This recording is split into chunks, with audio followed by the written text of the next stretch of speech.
Okay, so we're moving way beyond just asking AI for facts. We're stepping into a future where AI is actually shaping our understanding of reality itself. And that raises a massive question. As we build this new world, how do we build one we can actually trust? And that very question is right at the heart of this really fascinating paper from researchers at Google DeepMind. They're making the case that we're past the point of AI being just a search tool. We have to understand what happens when it becomes an active architect of our knowledge. Because, let's be honest, that's where we're headed, and fast. So this really gets us to the core of it all, doesn't it? When AI is our tutor, when it's our research assistant, when it's even our personal guide, how do we know we can believe what it's telling us? Who or what actually becomes worthy of our trust? To really get a grip on the stakes here, we first have to recognize that AI is getting a major promotion. I mean, it's moving out of that back office support role and right into the corner office of our entire information ecosystem. Think about it this way. For years, AI has been a tool, right? Like a super smart hammer or a calculator. We tell it what to do, it does it.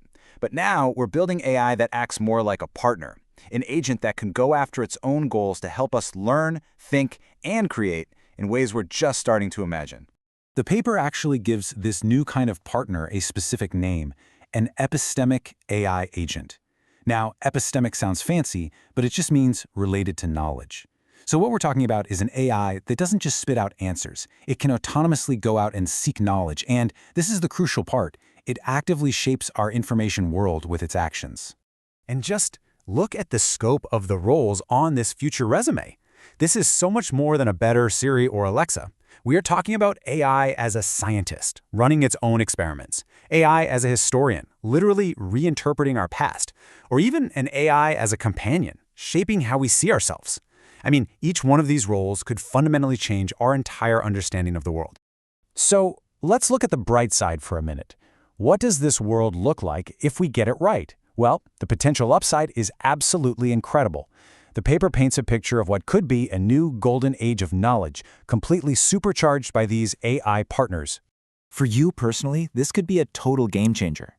I mean, imagine a tutor that adapts perfectly to how you learn, second by second, or a cognitive co-pilot that just filters out all the digital noise so you can think more deeply. And think about the power of an epistemic leveler, an AI that's with you in a doctor's office or a meeting with a lawyer, translating all the jargon so you are never, ever at an information disadvantage again. And on a societal level, wow, the impact could be even bigger. We could see AI swarms taking on huge problems like climate change or disease at a speed we humans could never dream of. We could accelerate scientific discovery like crazy by simulating unbelievably complex systems. We could even build a more inclusive archive of human knowledge, finally bringing in all the oral traditions and marginalized histories that have been left out for centuries. But, and this is a huge but, every single one of those amazing promises has a dark reflection. This is a classic double-edged sword, and the paper is very, very clear about the risks we face if we get this wrong. So that promise of cognitive augmentation, the flip side is cognitive de-skilling. If we rely on AI too much, our own critical thinking muscles could just waste away. That helpful epistemic leveler, if it gets something wrong, its persuasive authority could mislead us into real harm. And that amazing personalized learning path, well, it could just as easily become an epistemic silo, a perfect echo chamber that shields you from challenging ideas and all those lucky random discoveries. And the risks to our shared reality, they're even bigger. We could face epistemic distortion, where AI-generated lies spread so fast they just become accepted as truth. We could see a kind of collective cognitive atrophy, where we become completely dependent on AI to understand really complex fields. And maybe the scariest one is epistemic homogenization, a future where all our AIs, trained on the same data, just create an intellectual monoculture, stamping out all the diverse ways of thinking. So yeah, that's the tightrope we're all walking. Incredible promise on one side, and some pretty existential risks on the other. Which brings us right back to the core question. How do we build for trust? Well, the good news is the paper offers a blueprint. The crucial point here is that we need to shift our focus. It's not just about making AI smarter, it's about making it trustworthy. And the whole framework they propose is about building what they call epistemic trustworthiness, basically proving that an AI is actually a reliable source of knowledge. This all breaks down into three core virtues. First, demonstrable competence. The AI has to actually know what it's talking about. Simple enough. Second, and this one is so important, robust falsifiability. It has to show its work in a way that lets us challenge it and even prove it wrong. And third, virtuous behavior.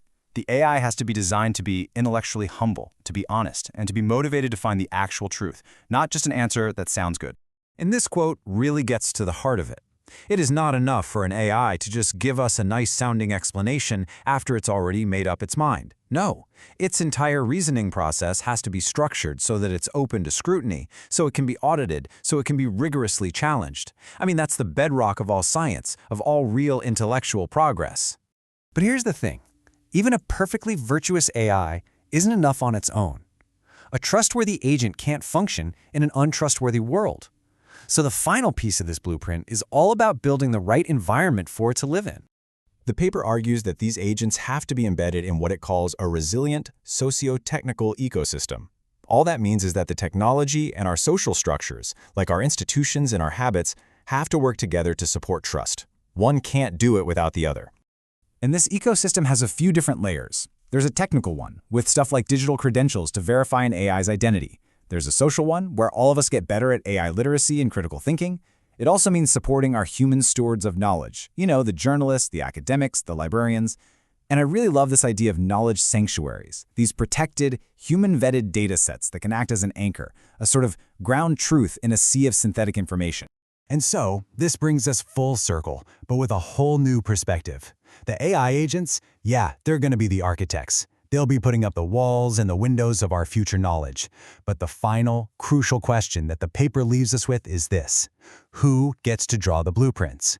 Who decides what gets built, what values are embedded in the foundation, and what kind of world we ultimately create? Well, that's a question for all of us.